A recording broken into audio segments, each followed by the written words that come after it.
Okay, we're back. What I've laid out are just kind of the bulk, biggest pieces of the mount, and it's good to just double check that everything goes back together the way we think, that it all makes sense. Okay, so to remind everyone, we have the right ascension housing. This is the primary alt-as mount assembly. Okay, here's the right ascension shaft, the axle. Here's the declination housing. Here's the saddle, the top saddle with the declination shaft. So if you remember, the right ascension shaft goes right in there, and the screw nut goes on the end. So one of the things we can check now is go ahead and, while everything's free, screw this on and make sure it goes on cleanly and smoothly, at least halfway. It's going to take a bit of threading, but it should be able to thread all the way to the end now. And so the set screws chewed up the teeth just a little bit in there, and you'll be aware of that. So when you get about to that point, you'll feel it bind up. But if you run it back and forth once or twice, it should be pretty smooth. If it doesn't thread on smoothly, then you have something stuck in the threads, either on this nut or on here, and you should check for it. Right ascension, just make sure that nothing binds up. It shouldn't, because there's no bearings or anything installed right now, but just double check that that works like that. Here you have declination. You can do the same thing. Just make sure that spins freely. Okay. And if you recall, this is the right ascension setting circle. That sets in there, so just make sure that fits clearly, that you don't have anything stuck in here, weird pieces of grease or anything. And the declination actually fits here. So just, again, make sure that spins freely. These are all just checks. They're not that important, but it's good to check them.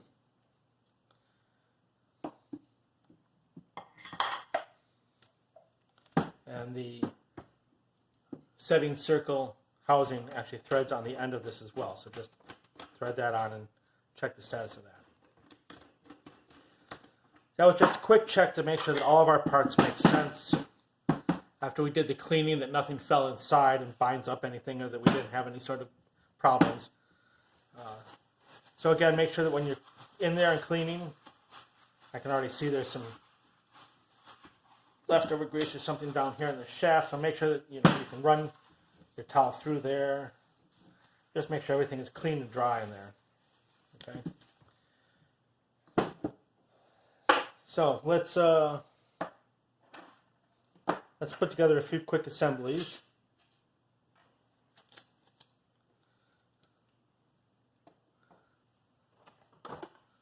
Screwdrivers here. So this was the lock assemblies. We'll just loosely screw these together so they stay together. Mostly to keep track of things. Those can go off to the side. Make some room here.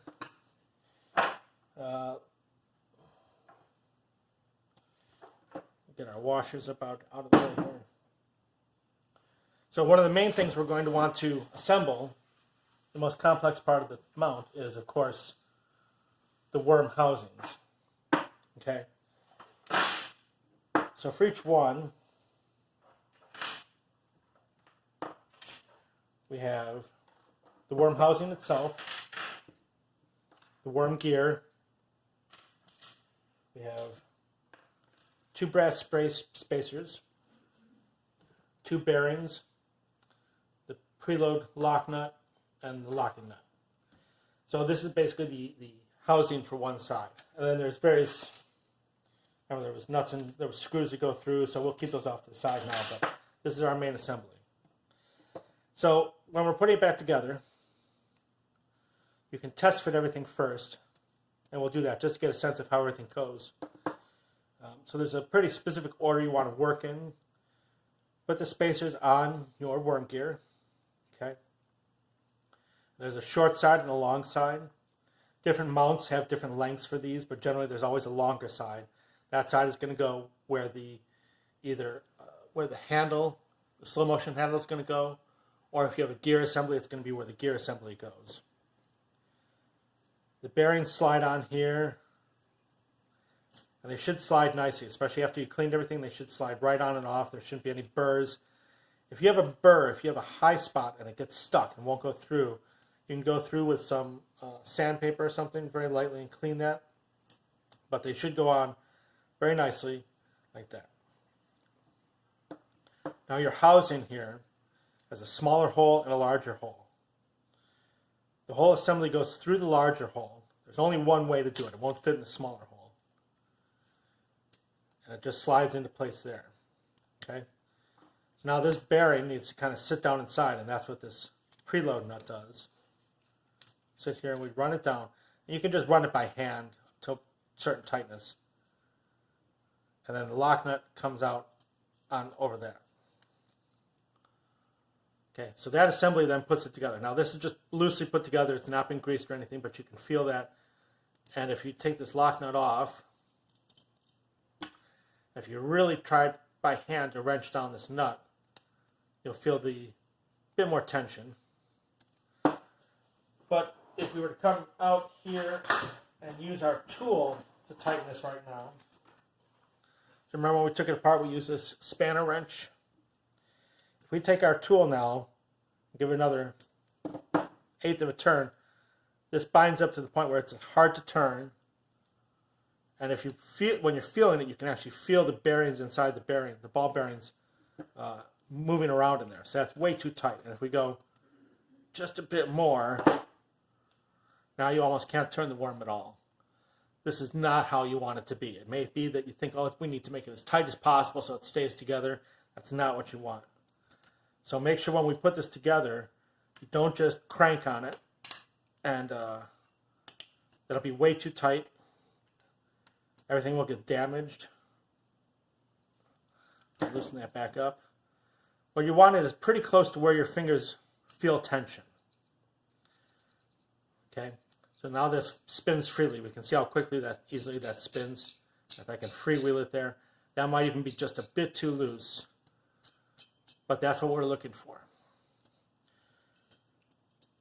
So now that we've test fitted this, and you can do that to the other axis as well, let's take everything back out.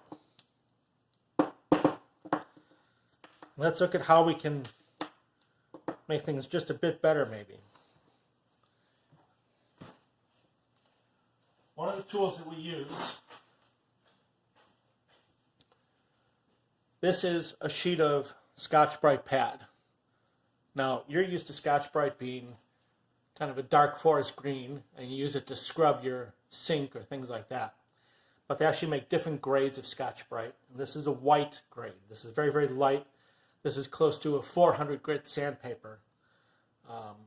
400, maybe 500 grit sandpaper. So it's very, very light. And you don't see it at the stores. You have to order it online, but it's not hard to find and it's not expensive. But this can be used for cleaning things and polishing up the metal a bit. And it can be used with the alcohol, just like the whites can. And so you just make it a little bit wet here.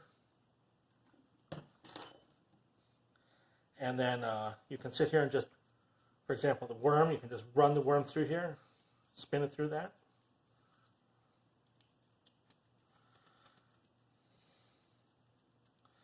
And all we're doing is very lightly polishing this worm. Now if I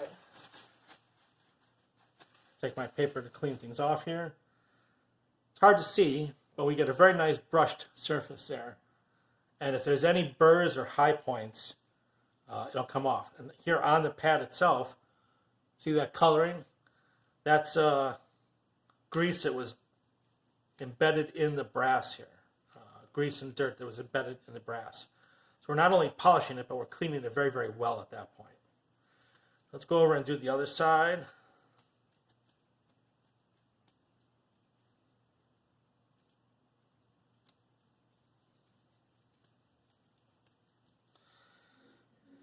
And finally, let's get here and do the worm threads itself. So you can safely sit here, and one trick here is when you run the threads through, the whole worm will slide along because it's pulling itself through. So that lets you That lets you really get into the threads the way you want to.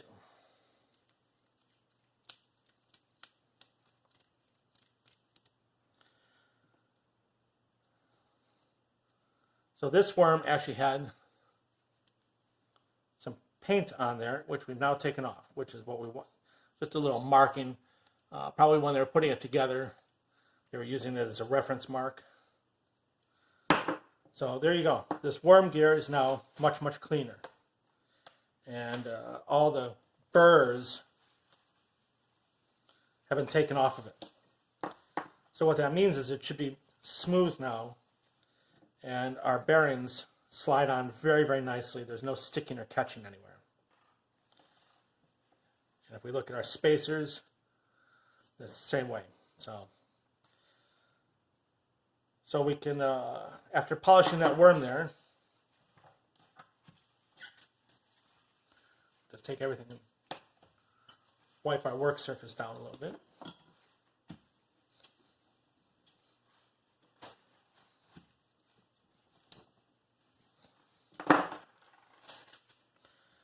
Okay, so now we have the spacers on, and before we put the bearings on, one of the things we want to do is we want to put some grease on them.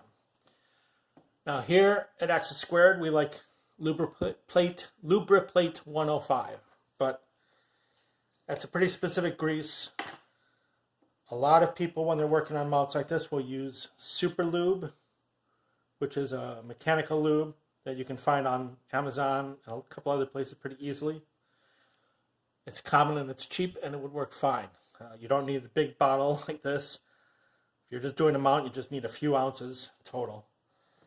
So one of the things we're doing is we take these bearings, because we clean them, there's a good chance a lot of the grease was taken out. We're just getting some lube back in there. These are sealed. Honestly, they'll last forever by themselves, but it doesn't hurt putting a little on. Okay, so there's one. Let's get the other one. We'll do the same thing. And this technique that I'm doing, I hold the bearing down with my fingers. These are small, it's hard to work with, but I just try to, it's probably me feeling better about it, but trying to get the lube down into the bearing a little bit.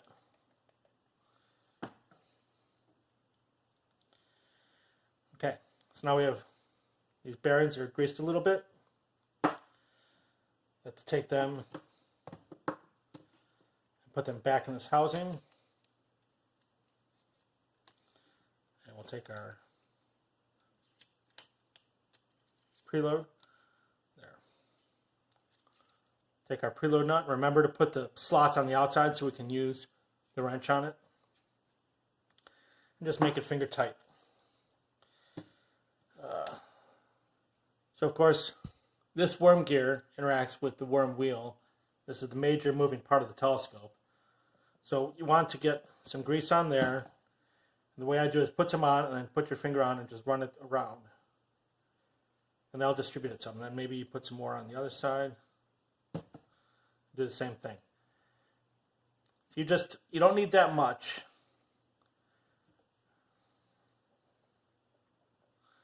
Just enough grease. You don't want it piling up anywhere. You just need it to be there. There's heavy grease. It's going to stay here. And the fact is that most of the time these gears move very, very slowly, and they often only turn a couple times a night. Telescopes are not intensive, heavy pieces of equipment. They're detailed pieces, but they're balanced. And the fact is that these gears just don't move very much. So you don't need a huge amount of grease. In fact, that's probably too much already. And you come through and just kind of wipe it off on the outside here, because otherwise that grease is going to get everywhere outside. So you just get it off the housing there. We just want it on the gear itself. So most of us are going to be just fine. Like I said, take this nut and tighten it till it just becomes tight with your fingers. And that should be fine. That should be plenty for this. You can take your lock nut. Okay, now the trick is, how do you get the lock nut to lock the assembly? So we learned earlier that this was a 17 millimeter nut. Okay.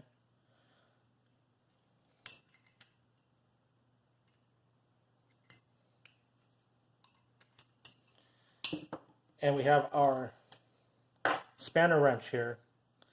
So what you want to do is you want to get the spanner wrench in on the inner nut. You want to hold that steady.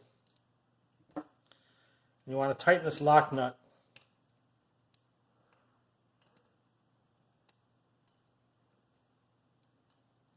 without the spanner nut turning. Of course, that's easier said than done.